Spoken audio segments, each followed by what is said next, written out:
questions? Prime Minister, the NT government first asked for this money last year. Why the delay? Why the delay? We're here for an announcement. It's a very strange question. We're here for an announcement.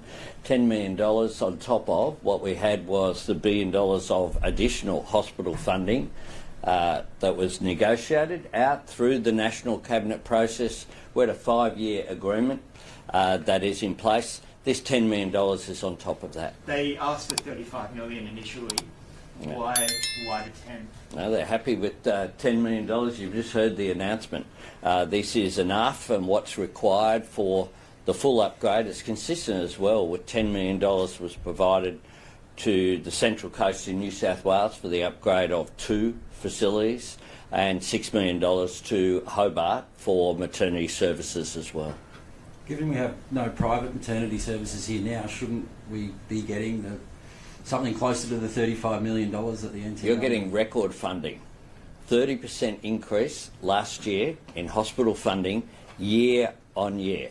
I don't know what the Sky News budget is. I don't know what the Sky News budget is. Do we not have record need? But I reckon a 30% increase in any budget in 1 year is substantial. And the $1 billion, the Northern Territory, credit to the NT government and the way that we've worked these things through, the Northern Territory received overwhelmingly much greater increase than any other state or territory in the country. It's part of the Health and Hospitals Agreement that in part was a recognition, of course, of need. And that's why we're providing this record funding, $1 billion almost over 5 years. This hospital's literally falling apart. Would you be open to funding a new hospital in Darwin? We're here today to announce $10 million funding for upgrade of maternity services.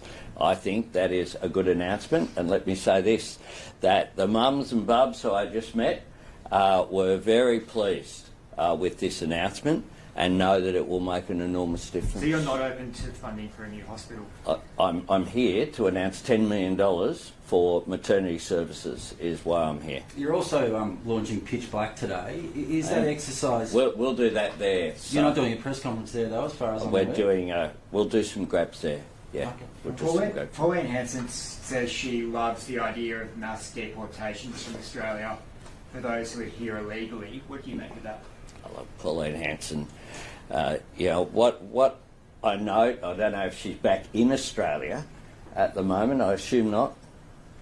That's a question. You're the one. Sure. Yeah. Well, one of the things, I'll repeat what I said yesterday.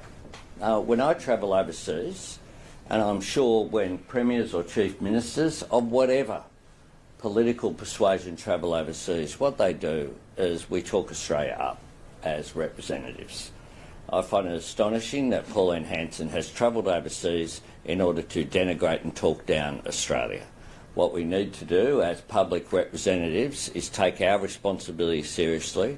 We live in the best country on earth, and we are the envy of the world for the society that we have built together with the services that we have, including Medicare, I'm very proud of. We have a health and hospital system that is the envy of the world, and I talk that up, and when I'm overseas I talk Australia up. Pauline Hanson has travelled overseas to engage in various activities with fringe people and to talk Australia down. I don't think that's appropriate. We've heard from economists this week that for the NT to make the most of its opportunities, it needs to be more competitive. Will you consider establishing a special economic zone in the NT? Oh, look, I'm here to announce what we're doing today. Those questions have been kicked around for a while. We're not here to announce a special economic zone. Given the flaws in Pauline Hanson that you just outlined, how and why do you think that One Nation is sitting at 30% primary vote, the same as the ALP? Is that an indication of flaws in your government? Oh, look, I'm not a commentator. That's up for other people. That's your job. My job is to make a difference to people's lives and to deal with cost of living pressures and the quality of life that people have. I just met a woman who, in part of her labour, was spent not in a ward but in an inappropriate location in this hospital because they didn't have the services. What I'm doing today is an example of what my government has done, whether it's a remote jobs program about employment, giving people real jobs with real wages, whether it's the proper schools funding, whether it's the record health and hospitals funding here in the Northern Territory, all of these cost of living measures, the tax cuts that came in on July 1, all of these measures were opposed by One Nation. They continue to oppose every cost of living measure which is put forward. They oppose any increase in wages, including people who work in the care sector, in aged care and in early learning. What my government will continue to do is focus on the real needs of Australians. But does it concern you that the latest news poll shows Labor dipping to its equal lowest point since 2022? Why do you think voters are looking elsewhere? Well, you're the commentator, so I'll leave the commentators to commentate. Polls come and go. The one that counts, of course, is polling day, and last time round I reckon we did okay. When's the Darwin Port going to be back in Australian hands? Well, what we're doing is continuing to argue the case. We didn't, and I was the Infrastructure Shadow Minister. I opposed the sale of Darwin Port. I opposed the Commonwealth Government giving an incentive to the NT Government to sell the Darwin Port through its asset recycling program. I think that was a mistake, and I'm determined that it will come back into Australian hands, and we're negotiating those issues through. Luke Osley went to the last election saying that you'd promised him an assistant ministerial position. What happened to that? He's an envoy, and he's playing... And he said that he went to the electorate before the election and said that he'd been promised that position by you, and it didn't eventuate, so what happened? Luke Gosling is an envoy and is...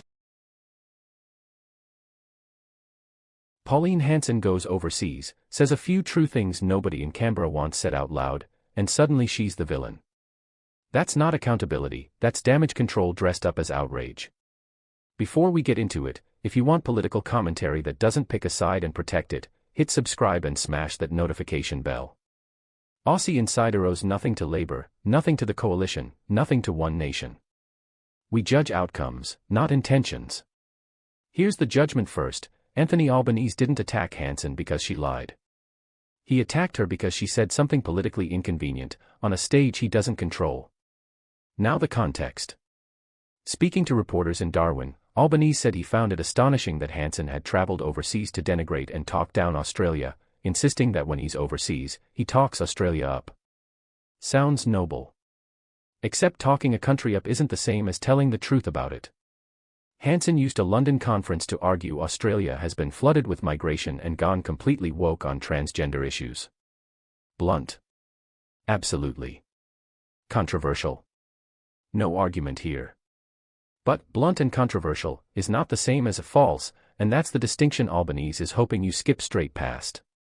This is where the story gets worse. This isn't really about patriotism. It's about polling. One Nation is edging up in the latest numbers, and Hanson is currently fending off a coordinated pile-on from political rivals. When a minor party starts climbing, the major parties don't debate the substance, they reach for the word denigrating and hope outrage does the arguing for them. Here's why this matters to you. Every minute spent litigating who's allowed to criticize Australia overseas is a minute not spent on migration numbers, housing pressure, or cost of living, the actual policy questions Hanson's comments were pointing at, however clumsily. This is the part nobody wants to talk about. Outrage is cheap, and